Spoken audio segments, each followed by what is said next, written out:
So on Friday, December 8th, I finally got to see Godzilla Minus One, about a week after its debut. And I had a week to absorb all the reviews by normies who were saying this movie was like one of the best films they've ever seen, which for me, at my age of 45, is just incredible. Like to actually hear in my lifetime normies who viewed Godzilla as a joke come and say that this is one of the best, not one of the best Japanese films, but one of the best films they've ever seen, period.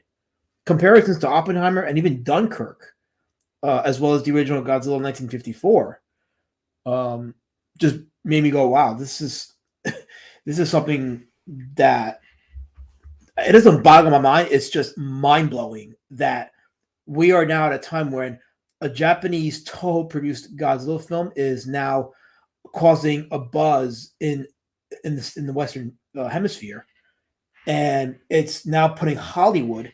Yes, a Godzilla film is now putting Hollywood on blast for overblown budgets and filmed with far left agenda based anti-family, anti-patriarchal, anti-God themes that's driving the movie going audience away.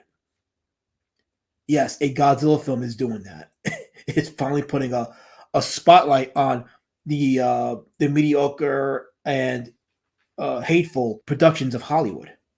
I'm a huge Godzilla fan. As a matter of fact, my character, Road Warrior Drake, who currently is in the process of having his second book, Beast Citizen Road Warrior Drake, being produced, drawn and written by yours truly, and currently, as of this video, currently on Kickstarter, his face was modeled after the 1962 King Kong from King Kong versus Godzilla. Yeah, I love that movie. I love all the early Godzilla films. I love most Godzilla films. There's a couple that I don't like. There's I'm fairly balanced when it comes to my objective critique of Godzilla movies. I enjoy most of them. Some of them are not good, but that's a whole discussion for another day. But yeah, I modeled Road Warrior Drake's face after the 1962 King Kong. That's how ingrained in my creative soul Godzilla is. I know I'm talking about King Kong, but the fact that that movie left an impression on me, among other Godzilla movies, becomes evident when you see my other works, including a horror movie that I directed called Gods of Perdition, which features Suitmation creatures. But yeah, I was very inspired by Godzilla as a kid growing up, and my love for storytelling and adventure, and the outcast, the creature that is misunderstood, the all powerful creature that you don't fuck with. Yeah, that I've always been drawn to the symbol that that became Godzilla, outcast and just something to be reckoned with. Well, in 2023, we have Godzilla Minus One, which I finally got to see. And yeah, I gotta say, it is a pretty artsy movie. And when people say that even the human scenes are very meaningful, impactful, and emotional, they weren't kidding. I really was drawn to this. I mean, it took me a minute, but eventually I got drawn to the story of the main character. And there's going to be spoilers, but I'll keep it spoiler free. So if you haven't seen it, not spoiler free, spoiler light. So if you haven't seen it, I'll try to minimize the spoilers, but for the sake of the review, I got to give some spoilers. I won't give all of them, but yeah, the main character, who was a kamikaze pilot, who escaped his mission because probably for lack of conviction for the cause of the country, he didn't feel the need to sacrifice his life for that, which is an understandable point. But you have to look at it from the Japanese cultural perspective, which is a kamikaze pilot that abandons his duties is seen as shameful. The main character, Shikishima, who abandoned his duties as a kamikaze pilot during World War II, lands on an island. He has mechanics working on his plane, and that's when you see the first appearance of a pre-mutated Godzilla, who ends up killing the mechanics, but not until after Shikishima, who had a chance to shoot Godzilla, doesn't shoot him. So he has that moment where he doesn't pick up his guns or take arms and fight the beast. and he ends up having the blood of those mechanics on his conscience, in addition to not fulfilling his duty as a kamikaze pilot. So he brings that shame with him back to mainland Japan. All his family members are dead because of the bombing, the raid, the bombings on Japan by the American forces, and he ends up taking in a woman who is carrying a baby that turns out is not hers. It's a baby that she rescued, an orphan baby whose parents died during the bombing. So Shikishima takes this woman and the baby as his family, but he doesn't like have any like romantic feelings for this woman, at least not in the beginning. It's more of a he's just protecting them, but not necessarily adopting them as his own family. It's not until the woman ends up having a job. Oishi, Noriko Oishi is the name of the character. It's not until after she gets a job that's when he starts to realize, you know what, she meant more to me than just somebody that I picked up from the street. She, in some ways, to him, she became a wife figure, even though he never officially married her or even hinted at any romantic feelings towards her. And of course, the little girl that he raises as his daughter. There's one scene where she calls him daddy, and he's like, "I'm not your daddy," and his friends are like, "You are like a father to her. You're the one that raised her, and this is more or less your family. Fate has brought you together." So Tsukishima is struggling with that because, as he tells Oishi, his war is not over. In his mind, that the war that he was left to fight, in his mind, isn't over because he doesn't have closure over the fact that he not only didn't fulfill his duties as a kamikaze pilot, but his actions led to the deaths of the mechanics in Odo Island in the beginning when a pre-mutated Godzilla came and attacked the people there. So in his mind, he bears that guilty conscience, the battle within himself that is still ongoing, which leads to why he can't ever really take that woman and that child as his own. And during all that is when Godzilla makes his appearances in the oceans, and he starts sinking ships, and it mirrors the 54 movie. Actually, there's a lot of Easter eggs in this movie. There's the first shot of this movie, which is a shot of the ocean from the point of view of a plane. It mirrors the first shot of Godzilla versus Destroyer. They both open the same way. That's one of the Easter eggs. And of course, Godzilla attacking the train is a nice callback to Godzilla 54. There's quite a few callbacks. Some of them subtle, some of them not so subtle, but they're there. Beautiful music throughout, and a couple of cues from Godzilla's original themes, which are very good to hear, especially his theme from the Godzilla versus Mothra. The original 1964 Godzilla versus Mothra. That theme is in there. And it sounds awesome to hear it. It really does. With a new orchestra, a new composer, it sounds very beautiful listening to it. It doesn't sound out of place either. I read somewhere that somebody compared the music to Hans Zimmer style, and I could see it. There is a little bit of Hans Zimmer in the score. Not so much, though. But either way, it's a beautiful score. Very beautiful score. And it does a lot to express the emotional weight of some of the scenes, especially the scenes with Shikishima and the struggle he's going through with what's happening. Okay, and this is a slight spoiler. There's a scene where something happens with Oishi and it crushes him, and it eventually leads him to like take up the mantle when the people of Japan come up with a means they believe to finally destroy Godzilla. And he decides he's going to fly that plane into Godzilla and kill him. And I won't go too much into it because again, I don't want to spoil too much. But there is a element of redemption in the movie, especially when Shikishima has to confront the main mechanic from Odo Island, who saw his team slaughtered by Godzilla, and he bears a huge resentment to Shikishima. The mechanic's name, by the way, is Tachibana. And Tachibana bears a very strong resentment to Shikishima for abandoning his post and allowing his men to die. But Tachibana, he gets his say, he gets his venting But then he has a moment of clarity when he's hired to uh, maintain the ship, perform maintenance on the not the ship, the plane that Shikishima is meant to fly. He understood life, family was more important, and in a sense, he was rewarding Shikishima's renewed commitment to sacrifice.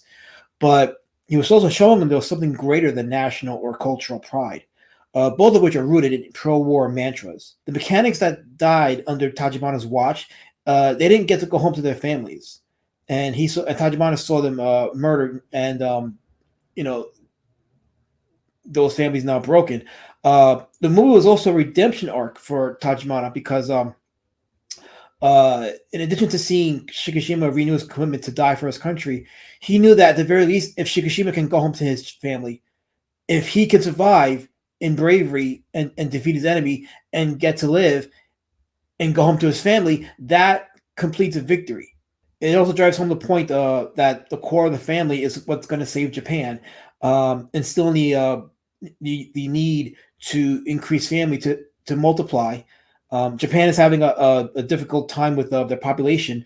Their birth rate is decreasing, and that's why you have media like McDonald's putting up that commercial with the father, the mother, and the daughter just simply just sitting there as a family eating fries. It's a simple concept, but it reflects Japan's urgency to its people to uh, get married, have families, have kids, rebuild the population. Their argument can be made that the influx of the overflow of porn in that country is probably leading to the decrease in birth rate because studies show that porn um, affects your testosterone, and it affects your testosterone, which affects your sex drive, and it leads to a lot of problems in the bedroom and the lack of physical intimacy with an actual woman. But there definitely is a sense of pacifism in the movie. Again, prevalent in Japanese media, in live action and anime films. It's ingrained in their psyche, and people don't get this about the Japanese culture. Is pacifism is ingrained in the psyche for a reason. Um, Japan was the only country to actually see firsthand the destruction of a nuclear bomb and the post effects of that. So when a character tells a young man in the movie that it's a good thing he didn't serve in the war, he's talking from the perspective of Japanese, in which they objectively saw the most horrific thing about war, which is the absolute possibility of genocide and extinction in the form of the atomic bomb. So it makes perfect sense from that cultural perspective when a character says that. We may not see it as an American, but in Japan, it makes perfect sense. And there definitely is no rejection of war in the film, but rather just the urgency to fight for what matters. What matters more, national pride or fighting for the ones you love and ensuring their future? I thought the message of fighting for a purpose was very evident in the third act, especially when Shikishima finally saw honor and duty to sacrifice his life when he knew what was at stake. It goes back to the specific pacifism view unique to Japanese perspective. Japan was a culture that always idolized the warrior, whether it's the samurai or the ninja. But World War II was a different type of war, one that opened the door to acceptance that war would bring about extinction, which is something that was never deemed plausible in previous wars. Animated commercial with just a man, his wife, and their child just eating French fries from McDonald's. And that message was subtle yet so powerful that a lot of people, especially on the left, were taken aback by. They were like, "How can McDonald's produce this horrifically pro-family commercial?" But that's what it is in Japan. Japan is pushing this pro-family sentiment to get the people to reproduce and to grow the Japanese population. And this movie has that message. It has that message of family when Shikishima takes on Oishi and the girl as his own, and he grows, he nurtures that family, he protects that family, he provides for that family. That theme is prevalent there. It's a very, very refreshing message in a modern day movie, and it really sheds light on Hollywood's hesitance to even put that message out there, the message of a legit core nuclear family, meaning, man, woman, and child, or children. And this movie, Godzilla Minus One, refreshingly promotes that idea, and it promotes the family is probably more important than national pride, and that leads to the arc of the movie in the third act. And like I said, I don't want to go too much into details because if you're watching this video and you haven't seen the movie, I want you to be surprised for yourself. Um, Now there were some things that that were somewhat telegraphed that I was like, yeah, that I knew that was going to happen. But then there were some things that like, oh wow, that I didn't expect that. That's actually and and the thing that I didn't expect to happen was pretty emotional. It was a very emotional scene, but the thing that I did not expect, which happens in the third act, um, but it also completes Shikishima's redemption arc.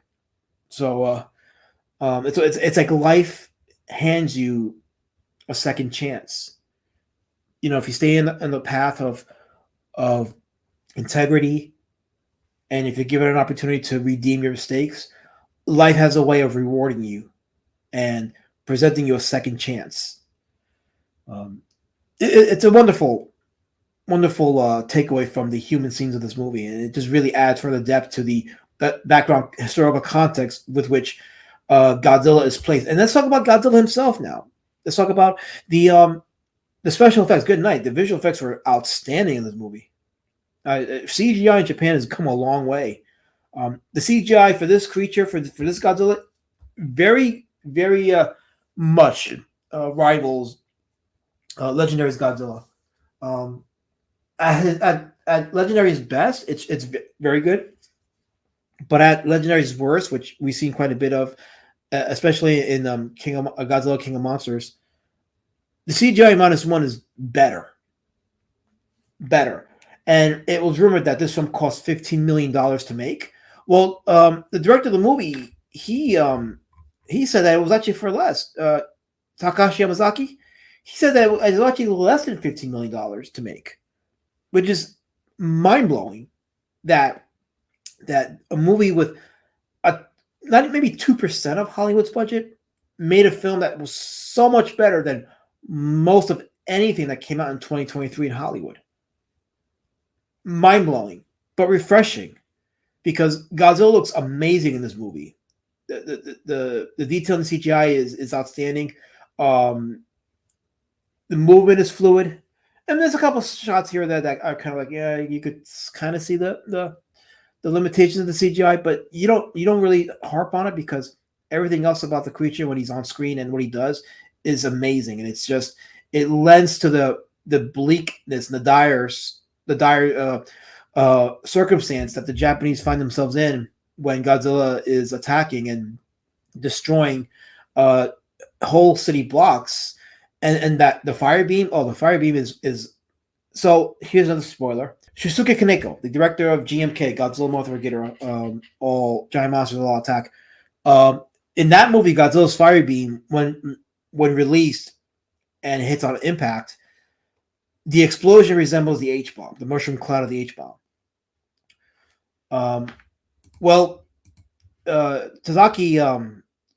Takashi expounds on it even more profoundly when Godzilla unleashes that fire beam and it hits the mainland city of I think it's Shinjuku where he invades, or Ginza. I think it's Ginza where he invades. But the blast, it looks amazing, and that mushroom cloud really has a much more deeper emotional impact because this takes place about a year after the explosions in Hiroshima and Nagasaki. So it hit really closer to the Japanese in this movie, and it really emphasizes the -1 theme of the movie. Ground zero, was laid by the bombings, and now here comes Godzilla, and it sinks Japan even lower, and it causes a civilian group, to make plans to eventually stop or destroy Godzilla. And with this movie, it really is hard to root for Godzilla, and that's not a bad thing because Godzilla is a monster in this movie. He is horror, he is genocide, he is extinction personified in this movie, and you really do fear for the people in this movie, and you feel the weight of them as they're running for their lives, and they're running from this horror beast, this hell beast, this apocalyptic demon that has nothing but death in his eyes. And yeah, there are some scenes that are kind of brutal, especially in the beginning when the pre-mutated Godzilla attacks the mechanics, and Godzilla definitely is out for blood in this movie. This is not a case of a creature that's just walking through the city and just trying to protect his territory. No, he is conquering. This creature is conquering. This creature is dominating. This creature is sending a message to humanity. It is here to destroy humanity. It is here to say, you're going to find out because you fucked around. You're going to find out. And I can say so much more, but I don't think I'm doing the movie justice by explaining what you'll probably see for yourself if you go watch the movie. And if this review is up a year later and you still haven't seen it, I hope I've encouraged you to see it, because I don't know if, and I know that Takashi's talking about a sequel, and I'm sure Toho wouldn't mind giving him a sequel because, I mean, good night, this movie's getting profits for them. But, and as of this video recording, by the way, this movie is one of the finalists for a visual effects Oscar for the 96th Annual Academy Awards. Not that the Academy Awards have any special relevance now, because, I mean, good night, nobody has taken the Academy Awards seriously since they snubbed The Dark Knight back in 2008 for Best Picture. But the fact that they're even talking about this movie getting a nomination for visual effects at the Oscar is astounding. Could this movie be a contender for Best Foreign Picture? Who knows? You know what? That's not an impossible thing to think about. The cinematography is great. The music is beautiful. The acting is very good in this movie. The visual effects, and of course, it's an exciting movie. It's a very exciting movie. It's not action-packed like other Godzilla movies, but it's not boring. And that's the takeaway. This movie is not boring. Each shot, each scene, between the performances of the actors, the cinematography, the pacing, like, you're drawn into this world. You're drawn into what you're looking at. You can't help but just appreciate, especially some of the quieter scenes. You can't help but appreciate how they're executed. It is really artsy filmmaking. And I think this movie is going to be talked about in many film classes for years on end. Well, maybe not. Maybe, look, we all know colleges are affected by left-wing, anti-family, pro-atheistic, pro-evolution, pro-racist ideology. So a movie like this may not be appreciated. Or who knows? Maybe by the time it gets to that point, maybe we'll have a shift in this country and things will be better. I'm not holding my breath, but let's just assume that it does happen, and this movie is allowed to be discussed in film classes in universities. They will learn a lot about pacing, about how to bring out emotional acting among his performers, how to tell a story without having to bombard you every minute with CGI visual effects and explosions and agenda, and just show real people, real situations, the simplicity of the strength and importance of family, as well as how national pride plays a role in culture and if we are above it or not. Spoiler alert, we are above it. Anyway, no, these are themes that are definitely they hit home with Japanese people, but as an American, you can watch this and say, yeah, you know what, I relate to that too. I totally get that. I absolutely and this movie does a great job of informing the viewer that national pride is an important thing in Japanese culture, especially in the 40s during wartime. It was a big part of culture, so much so that even the average person, the average civilian in Japan, looks upon you with shame if you don't fulfill your duty as a soldier. And that's a big thing, and that plays heavily into this movie and into the story. But yeah, Godzilla Minus One is definitely one for the books, for the history books. It's definitely a somber post-war analysis about the psyche of the people that are left behind after the effects of war, and how they react when an even greater calamity comes at them. You see the psychological trauma on display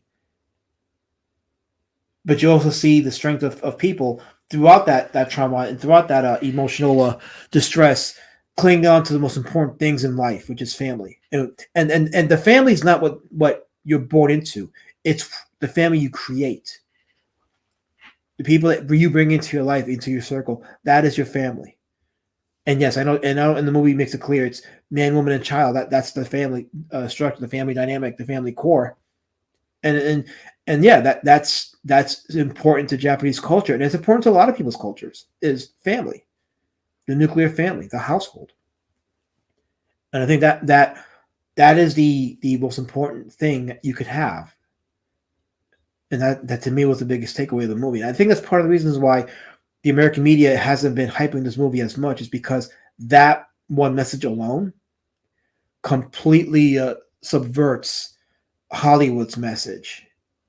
That woke message, that whole anti-patriarchal, you know, uh, yeah, I don't want to get too deep into it because I don't want to go too far into this, especially on YouTube, because YouTube does censor certain things that if you say it, they can get you for quote unquote hate speech, and it's bullshit. But that is YouTube, and if you're going to be on their platform, well, you gotta go by their rules. But yeah, it's bullshit, but it is what it is. This is YouTube, so we play by the rules here until further notice. But other than that, I definitely recommend Godzilla Minus One. You definitely should check it out while it's in the theaters, just because I think it's good to send a message to Hollywood and to other countries that are producing movies that, hey, we will pay money for movies that offer refreshing stories and don't push agendas, don't push messages, but rather just tell a good story that hits at the core of the human spirit, and especially a Godzilla movie that balances the action with a wonderful human subplot. And I really appreciate this. I really appreciate it. And I'm probably gonna, not probably, I'm definitely gonna check it out again at some point in the theater. But when it comes out on Blu-ray, I'm definitely buying the Blu-ray and adding it to my collection. I can only imagine what kind of beautiful presentation they're gonna have for the Blu-ray, or 4K, which I should buy a 4K Blu-ray player soon. I should, because there's a lot of good movies coming out 4K that I don't have the player for. But anyway, so that's my review of Godzilla Minus One. Excellent movie. Go check it out. I'm very glad to get to see it. I'm glad that I'm alive to see it. And I'm definitely happy for its success. I'm appreciative of its success.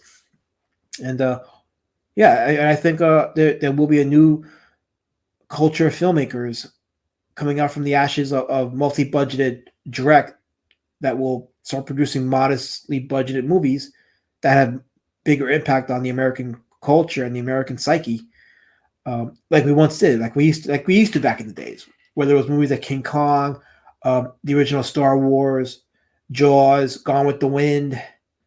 And these movies are pricey, but they weren't like over budget. They weren't like bloated. The money went into substantial items to make these movies what they were today. And I think it's time to get back to that. Will we get back to that anytime soon? I don't know. This is why you hold on to the classics and sit down and just watch them and revisit them, because if it doesn't turn around in Hollywood, well, at least we have the older movies that remind us that there was a time when that was a thing, and it was a beautiful thing. And then, of course, Godzilla Minus One came, and we're reminded that, yes, it can happen again. We can still have event movies. We can have thought-provoking, action-packed movies that remind us that filmmaking is a beautiful thing when it's done right, when it's done without the message, when it's done without agenda. It tells a wonderful story that relates to the human spirit, with cues that remind us that, yeah, there are some more important things in life. And it's the basic things that was given to us by God, namely family and life.